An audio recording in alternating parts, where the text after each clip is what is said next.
Hey guys, Lukey here, coach of your Alvine City Beacons, and this is my DPDL Low Tier Season 5 wrap-up video.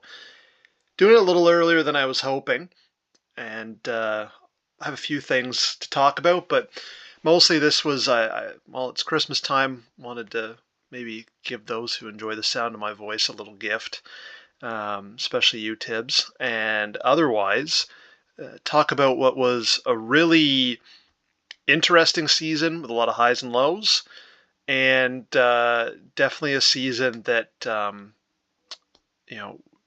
with the way it ended has kind of sparked a fire to come back even stronger next season. So it's mostly going to be audio version, but if you're following along on screen, I'm just here on the front page of the DPDL doc.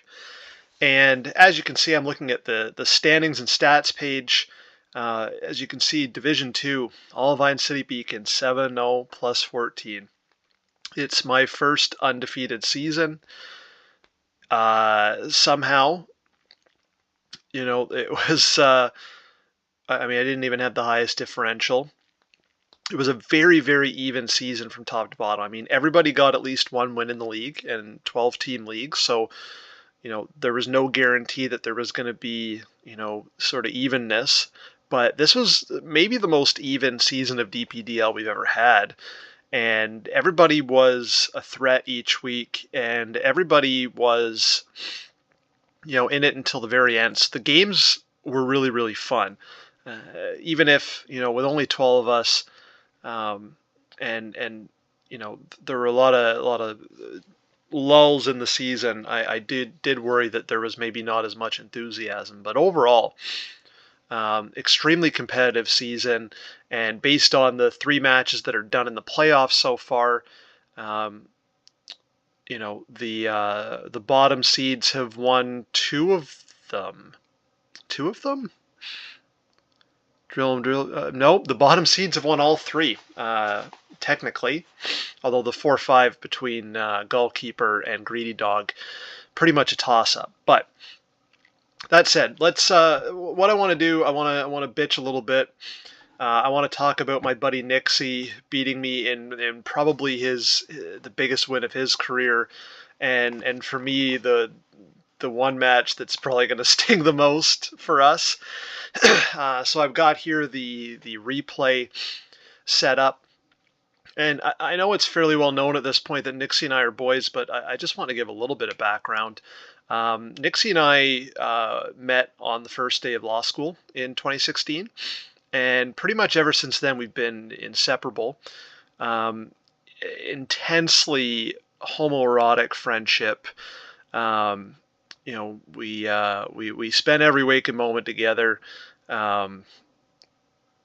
chased girls together, partied together, played hockey together. He was the goalie. I was his D man, and unlike most of my friends from that time, because we've all kind of moved on and moved away, Nixy and I are arguably closer than ever. We still talk every day. And one of the things we didn't realize is we were both closeted Pokemon players for years. And my wife actually outed me to him, and then it was like, oh, I play Pokemon a lot too. And sort of the last 2.5, 3 years, our friendship, I think, has become as much about playing Pokemon together as anything else. And I think it's brought us closer. And, it started with little challenge runs and playing different things. And then last year I got Nixy into draft, started with a friends league. And he was all over the place and he didn't know what to do. And he was tail spinning into anxiety. And what's basically happened in 2024 is Nixy has played draft league match almost every week this year, sometimes 2 or 3 matches in a week. And he has gotten so much better. And while Nixie's still figuring out, what mons he likes and what style he likes, moving past, some of the little gimmicks that he liked, especially DPDL Season 4. One thing that he is excellent at and has by far surpassed me at is prep and digging into the details and really knowing his calcs ahead of time. And basically, because we've been, lockstep every step of the way in terms of drafting and battling and prepping, and especially over the last 2 years, nobody knows me and the way I battle better than Nixy.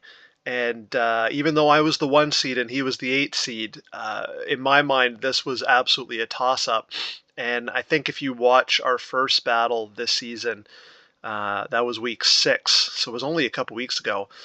Nixy was in a position to win, and he threw it away because he didn't realize what he had. But I went into this matchup thinking I need to play a lot smarter and come up with a better game plan.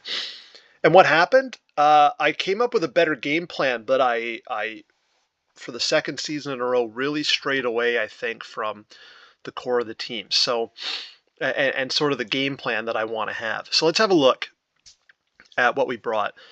The fastest thing in the match in terms of regular base speed is Sneasel. It was the thing I was worried about.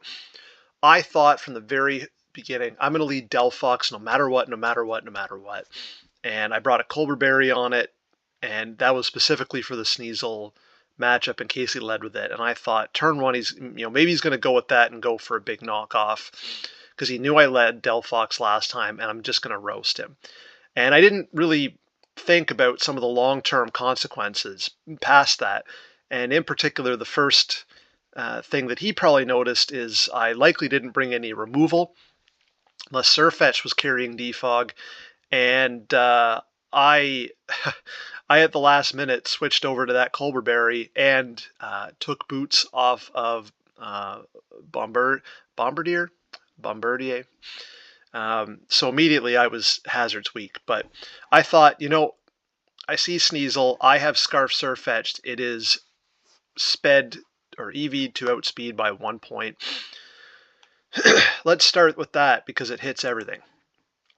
So turn 1, I thought about this for a long time. Surfetch comes in, out comes Bronzong, and Bronzong is, I think, my new bogey Pokemon, as it's smoked me 2 seasons in a row. Nixy this season and Kanava last season. Maybe I need to draft it. And so I just go, and of course he was ready for this. He had a Colberberry. And an amazing turn 1 trade for Nixy, because that Zen Headbutt means that now Surfetched, well, it resists Stealth Rocks. It cannot come in to revenge Sneasel because Ice Shard will 1-hit KO it.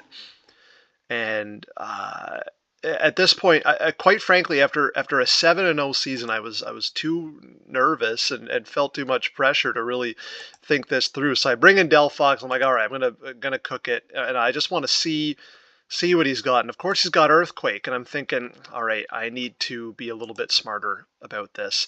And so I go to Bird, which was, very emblematic of what went wrong this season. So I'll talk about it a bit in the team wrap-up as I review each Mon, but the idea of this team, or at least the theme of this team in terms of the games, were bend but don't break. And most matches had a poor start, and this match was an especially bad start. Think of the resources I've just lost. Delphox is already going to be at half when it comes in. Surfetched really, really weakened, and now Bird is in taking a chunk, and then whatever else is about to happen. And this was sort of the match where it finally caught up. So even though I get Bird in for free, that extra bit, now Bird is done. It has to stay in. And so even though it takes out Bronzong, it's now useless. And Ice Shard comes in to clean it up, and it's a KO. And at this point, I'm thinking, okay, my prep that actually was going to pay off, I've got Aggron. It is capable of winning the game right now. It's Terra Dragon, it's Iron Defense, Body Press, Heavy Slam Rocks, and it shits all over Nixie's team. So in I come, Terrasilize, get set up. Even though I'm weakened, I'm still able to do a lot. And the idea is I want to try and do as much damage as possible here. I knew he was going to switch to Mimikyu, so I kill the Disguise. And this is another moment where, again, Prep pays off for Nixy. I didn't know he was going to bring a set like this. I didn't respect Will-O-Wisp. So I'm thinking at this point, Heavy Slam murders this thing, even at -1. And if Mimikyu goes down, the game's over. Aggron will literally clean up the rest of the team. And so I decided to get greedy and rather than preserve my win condition, because at this point, I'm look at the game state. Yeah, Aggron just got burned, but you look at my squad, even with the resources that I've exhausted here, I brought, this is my biggest mistake all season. I brought Vileplume for Mimikyu. Vileplume could have taken a Wisp, shits all over Mimikyu. He doesn't have Bronzong anymore, so Sludge Bomb is free into everything. And I didn't, whether it was nerves, because again, I felt after a 7-0 season, even though some of those matches were super tight and real crazy, that I was the one expected to win here. And when I got to the match, I was feeling some nerves and I wasn't thinking through clearly because I had my win condition and Aggron just needed to not get burned. And what do? I go from a situation where I think I've got the game won if I'm able to take out Mimikyu to now all of a sudden Aggron is a bit of a liability. And so he's just going to hang around. And at this point I'm thinking, well, maybe I can just wear it down and trade. What I should have done at this point was get Aggron the hell out of here and start smashing things with Vileplume. And I realized that far too late. Because again, not thinking clearly. And whereas last season, Boss had Delphox and I had no answer for it from the very beginning. And I was dead on arrival and got away from the identity of my team and never really had a chance in that one. This match, especially with Nixy, because we know each other so well, these games are never over. I had an opportunity to get back into this and maybe win. But by letting Aggron get burned and sort of deviating from my game plan, and also looking at this, because again, he brought a fantastic Ninetales set and was absolutely, his prep was absolutely immaculate. I'm sitting here, especially earlier, there was Bronzong coming in doing all this damage, and I'm thinking, yeah, I've got Surfetched, I've got Bombardier, but not as useful in the rest of the match would be Dracloak, which outsped everything but Sneasel, which I still had some decent answers to, and I sat on it. So, part of what made this loss sting is I really, really loved this team, and I felt like I didn't live up to how good the team was able to do in a lot of these situations. And, especially here, just getting away from some of the fundamentals that made it good, which was this was a team that was always sort of in there. And here, I just want to give a shout out to Nixy and how well he played this. So Venusaur. Nixy's never brought Venusaur Scarfed before, but he did here, and I didn't realize that.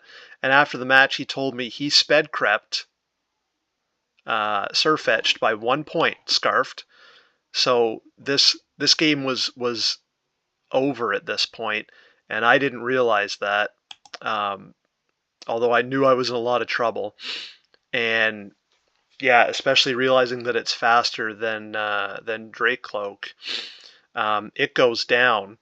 I get Vileplume in. Vileplume, again, maybe the MVP of the team, taking that from Sneasel. Although at this point now really, really damaged. And, obviously I let it go because I think the only end game I have left is Delphox killing everything. But Delphox is now low on health, and I have to go even lower on health because Shadow Ball was a roll to kill. but Nasty Plot Psychic was the only way to kill this thing. And then maybe still kill everything else, but in the end, it was not enough. And so Venusaur is going to come in and obviously clean up, and there was just nothing I could do. So yeah, that it definitely stung, but at the same time, I got beat by my bestie, and a guy that even though he'll express remorse about beating me, he absolutely deserved the win.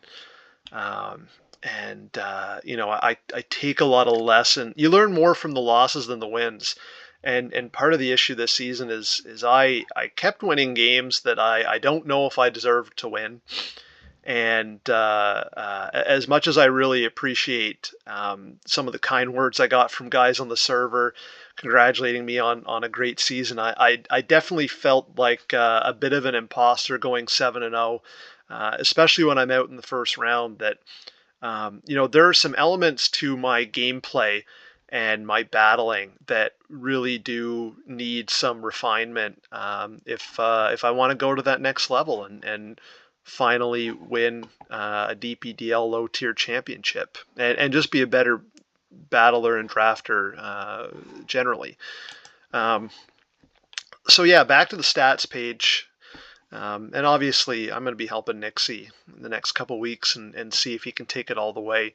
Looking at the kill leader list, some really, really interesting mons near the top. Obviously for us, Vileplume, number 1, 9 kills. Surfetched second at 7th, or at 7 kills. And the team, this team was great. When I talk about bend, don't break, this team absolutely bent but did not break.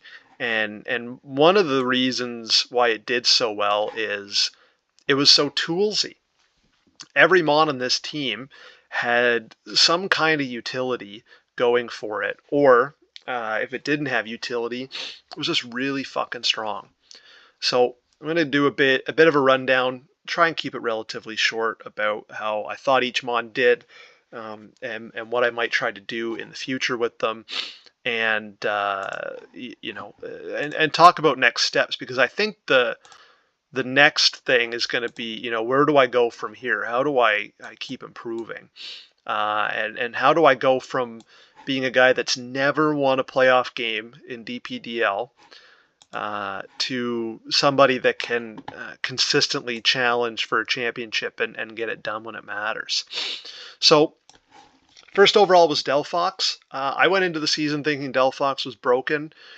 Credit to Omerta that he brought in enough new mons that Delphox was now no longer broken. Its 104 speed was good, but not unstoppable in top of its offensive typing. I think if there's anything I should have done better with Delphox, it was a little more speed control for it to sweep from the rest of my team. I don't think I abused T-Wave enough, considering I had several mons that could use it. And I think the other thing is, Choice Scarf, just to get that edge, because it already hits so hard. And most matchups, it could Scarf and probably run Modest for that extra bit of punch. And I didn't take advantage enough of that. And especially the battle against Nixy in the playoffs probably would have been better than the greedy sub Nasty Plot set that I did bring. Now, Delphox, as long as the power level stays about here, Delphox feels like an 18-pointer. It's a team. It's a mon that you build your team around. It's got that great speed tier, great offensive typing. The biggest downside with Delphox is the lack of defensive utility, and in low tier, to me anyway, it feels like Fire and Psychic are both good defensive types, and when you have one mon that is both of those things and it can't really switch into either of the things that those types would want to switch into, that's a bit of a hindrance. It put a lot of pressure on the rest of my team. But while it's certainly not broken, Delphox definitely a force to be reckoned with. And how did we do? How did we do stat-wise? I should probably have that queued up, boys. boys and girls. Oh boy, here we go. Delphox, 5 wins, 2 deaths, and it went 1-1 in the playoffs. So 6-3 brought 7 times. There was, I mean, it didn't come versus boss. The crazy thing is, that it did not come every week, which I think is a testament to how deep the team was and how well it worked together. That it felt like any 6 could come any week. And, my 18-point Mon was not strictly necessary. Second was Surfetched. I had so much fun with Surfetched. Surfetched absolutely curb stomped a lot of things. It went 7-2, and then it went 1-1 in the playoffs, so 8-3. Came 7 times, again, didn't come versus boss. Surfetched, the first couple matches felt broken. I think that's where it put in the most work. Its scarf set was really, really, really good. And after that, it definitely started to, you could feel its limitations because it wasn't as good without scarf. First impression is nice, but otherwise the speed is definitely a problem.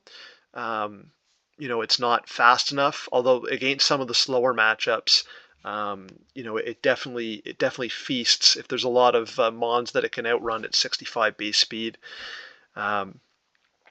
Really cool Mon, but a pretty limited move pool. You know what it's coming here to do.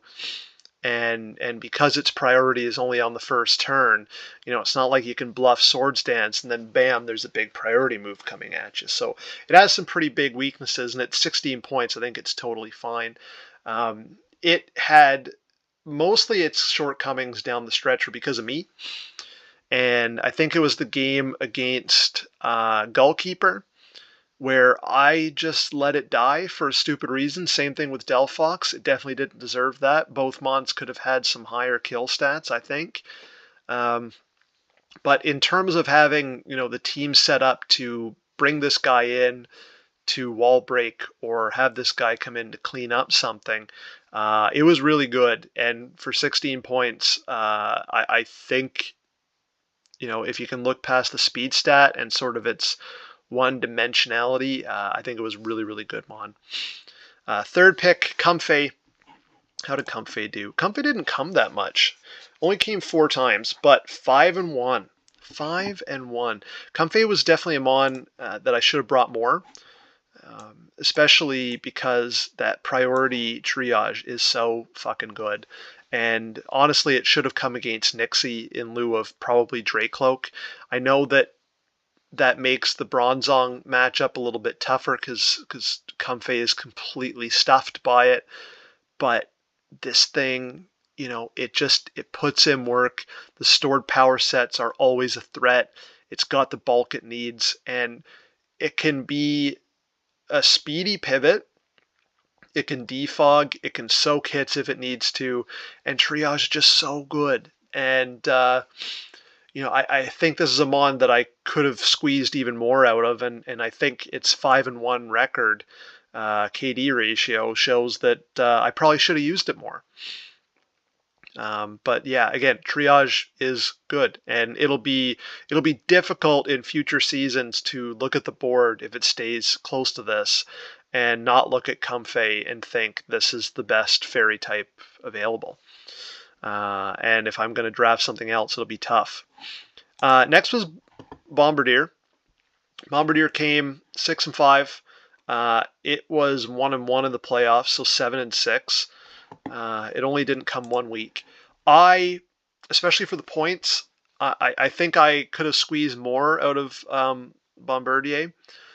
And I am probably, of any Mon on this team, probably most likely to draft it again next season. Such a useful utility Mon, and the only problem was that I didn't really make the most of what it could do. It doesn't have great bulk, but I still think a bulky set could end up being useful down the line. It fills a lot of holes in the team, and there were so many weeks where flying and dark stab really looked amazing. Especially if you look at Scarlet and Violet PU, recently.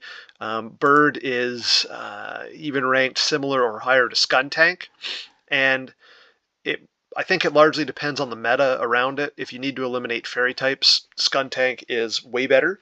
But there's a lot of Pokemon that pair well and like the ground immunity that Bird provides, and especially with hazards and the ability to hit decently hard on invested. I usually leaned into it a bit too offensively, but this is a mon with some untapped potential, and it's still at a power level that it can do things, and I love it, and I would draft it again next season, no problem. Next is Dracloak. Dracloak only came twice, once in the playoffs, and only both times against Nixy. The first time against Nixy, it did great. I should have gone to it immediately against Bronzong because Ghost was so free, and things might have been different. I was kind of surprised the first few weeks, because Dracloak was the free agent addition that James suggested to me, and I'm thinking, yeah, okay, let me see how it fits. It seems to fit more on paper, and then as I was prepping each week, like guys that I'd be talking to would just kind of suggest it out of the blue. More often than not, it looked good in a surprising number of matchups. Its ability to do screens, double status, and I didn't take advantage of that enough. For 3 points, this thing. I mean, if the power level goes up again in the league, I think it's going to really struggle. But this thing it brings a lot of the utility that Dragapult brings. And Dragapult's really good in draft. And Dracloak, I went from thinking, this was a throwaway, low point pick that fit the team better than Dragonair to actually I think about its profile and honestly would draft again. Next is Electric. Electric, I can't believe it only came twice. My little buddy. I guess it's a little further down. They've got this out of order. Yeah, well, we'll talk about Electric, and then we'll get about the Terra Captains. So Electric only came twice, but in both games, even though he went 0-1, he put in work. This guy, no weaknesses, takes a hit, great utility move pool, especially in Nat decks, like Knockoff, Volt Switch, U-Turn, Toxic, Giga Drain to hit ground types. This thing, for 3 points, I like it way better than Electros. One thing I noticed this season is I think electric types are underrated in this kind of metagame. There were, the really high-end electric types looked real threatening each week, and I'm surprised that the coaches like Boss didn't bring Galvantula more and abuse the fact that there were not a lot of good ground types in this league, and a good Volt Switcher like, Heliolisk and Rotom Heat absolutely run train on a lot of teams and just create matchup problems. So Electric, when it came, was able to do those things really, really well. And I had a draft of a team each week, I think, that factored Electric in, and I thought, this is something that could come almost every single week. I absolutely loved this guy. I just happen to find usually that because of its low attacking stats, if I was going defensive, unless the typing was really a hindrance, that Aggron or Vileplume looked a lot better defensively most weeks. So Aggron, the Pokemon that probably cost me the season. Aggron went 4-6, including playoffs. Aggron was interesting. It's got that great attack. It's got Head Smash with Rock Head. With Terra, it was a terrifying setup mon, and it could have done better, and it almost won me the first round playoff match. I had some bad luck though with the Autotomized Head Smash sets earlier in the season, because I'd get set up and then I'd miss a Head Smash and Aggron would die, And so I didn't bring it versus Nixy. And as it turns out, based on the way Mimikyu was, had I been a Totemize and Heavy Slam instead of Iron Defense, I actually would have killed Mimikyu because I would have outsped it. So that's one of those interesting things where like my experience and the bad feeling of missing head smashes and having Aggron do not much in a match actually had consequences down the line, even though uh, I basically changed up the whole game plan and made it defense boosting over speed boosting, when the issue wasn't the speed boosting to begin with. It was the not fully accurate move. So there's a world. Terra Dragon Aggron is just such a beast, and it felt weird and it felt difficult, especially the lack of fairy types, to want to bring anything else. It just works really well. Of course, the problem with Aggron and it being at 12 points is it is Terra hungry, and it basically always wants it. The only matchup where it came without Terra as sort of my primary option for it was against Boss. And that's only because the next mon on the list, Golduck, felt a lot better there. And Golduck somehow only went 4-3. Golduck, I waited and picked it up after Samurott was taken instead. And Golduck, the idea was I could also have it as a Terra Captain. And Golduck's got this wide-ass move pool. And did I use that move pool? No. Most of the time I was looking at Terra Water to boost its power. And in the match against Boss, where I remember it putting in a lot of work, Terra Electric looked really good as a way to boost its coverage. Golduck did fine. The problem was, just like Aggron, it was a really Terra-hungry mon. It really wanted it. It didn't work. Golduck has such middling stats that it doesn't work well defensively. The times that I did bring it is more of like a mid-ground defensive mon that could kind of hit hard. It didn't do anything. And it either needs to lean into the fact that it's after Floatzel and maybe Kingdra, I think the fastest Swift Swimmer available, or one of them, and certainly one of the more notable ones. And Manual Rain is so good, and basically one Rain Dance, and all of a sudden this thing is an absolute murder train. And with Terra Water, I think it was against Matt's team. Terra Water Rain Dance moves, just it's there to murder, and it did a really good job at that. However, in terms of having a defensive water type, Golduck was not great at that. But I'm glad I used it. People were like, especially Nixy was giving me a hard time for drafting Golduck. He's like, what are you doing? Like, Golduck's shit. What can you do with that, like, beige ass stat spread? And the answer was I can do quite a bit. It was fun when it worked. It just kind of limited what I could do a little bit with the team. Sandslash, 0-1, came twice. I will not be drafting Sandslash again. Looking at the board, I should have just overcome my hang up with having a second Psychic type and just drafted Claydol.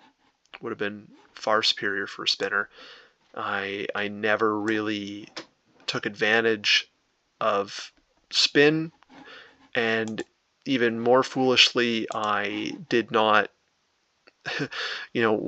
because I didn't bring Sandslash a bunch. I had Comfey as a defogger a couple times, maybe once, and Rapid Spin's overrated, guys.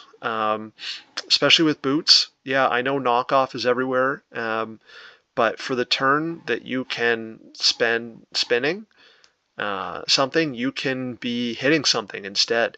And Sandslash might be able to work better as an offensive spinner, but it did not work on this team. And I may as well not have had a ground type on the squad. So in terms of ticking a box, yeah, Sandslash, it spins. It's ground type. It did not work on this team. And most weeks I didn't think about it, and I struggled to shoehorn it onto the team when I was. Vileplume, 9 points. This thing ended up being my kill leader. Vileplume went 9-2 in 4 appearances, and then it also went 1-1 in the playoffs. And had I been a little bit smarter, Vileplume might have saved my season again. There was a couple matches where Vileplume just won the game on its own. It was an absolute machine. This thing is ranked in Scarlet and Violet OU for a reason. It's in NU as its regular tier, and it has a niche on stall, but also because, look, that Fizz-Def grass poison scenario is just so damn good. And unlike Venusaur, it has a higher special attack, obviously lower speed, so it's not as good in Sun. But that physical bulk is just out of this world. And all I had to do was just, EV spread it a bit to give it some bulk, give it a little bit of power, and then slap a Rocky helmet on it. And with Strength Sap, it just put in so much work. I would, other than I love grass types, and I have so many that I want to try. Just looking at 9 points and what's around it. I hate to do this to myself 2 seasons in a row, but Vileplume cannot be a 9-point mon again. This thing is just a complete menace to society. Let's look, honestly. Let's look at some of the grass types that are ahead of it. In 10 points, there are no grass types. So you could make it 10 points, and I think people would still pick it over a lot of mons in there. 11 points, Blossom. Okay, Blossom has Quiver Dance. But it's a Terramon. It's not as good as Vileplume. Vileplume does not require Terra to function. I think you could easily make the case that it should be ranked higher than Blossom. Because then we look at 12 points. We've got Shiftry. Shiftry hasn't been drafted in a couple seasons at 12 points. It's a shit mon. It's a mon that wants to do something. It's ranked higher because it has Chlorophyll and it's faster, but Vileplume has Chlorophyll and it can run Manual Sun. I have a hard time seeing that it's not at least on Leafeon's level. And then you're looking into 13. And Dipplin brings something fairly different than Vileplume, but it's a little more passive. Ludicolo, obviously, it gets that tax for being a really good rain mon, but even then, Vileplume, and I love Ludicolo is one of my favorites, would still pick it over Ludicolo. Same thing with Lurantis. I think there's a case that Vileplume could conservatively be 12 or 13 points, and I think I showed just how much work it can do this season. What an absolute monster. And it was for a mon that I just left to the end, and I thought, if somebody drafts it over me, I'll just pick up Roselia or something like that. But Vileplume ended up saving my season in a lot of ways, and it might be one of the best physical defensive walls in the tier. And finally, with 7 points, my speed control Persian. Persian came once, but it came against Boss. It was the first time I had ever beaten Boss in 4 tries. And it put in so much work. Technician, Fake Out, Return, U-turn, and Knockoff is a disgusting combo. And with that kind of speed tier, you can just U-turn out of problems into the rest of your good mons. Originally I wanted Perugly. Gabe took,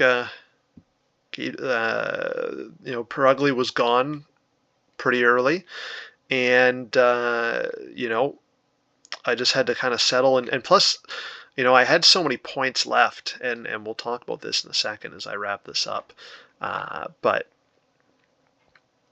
so I could afford to go with a little more expensive thing, but I wanted, something that could at least appear to be a ghost immunity, but also have some of those, priority pivoting support things that I was looking for in building this team.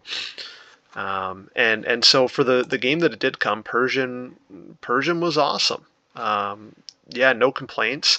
Only that it at 7 points to come once and not really threaten to come any other times is a bit cheap.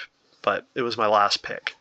So where do we go from here? Like I broke down earlier in this video the issues that I saw with my battling, the getting away from a game plan, the being out prepped by my opponent, and getting greedy and not thinking about conserving win conditions.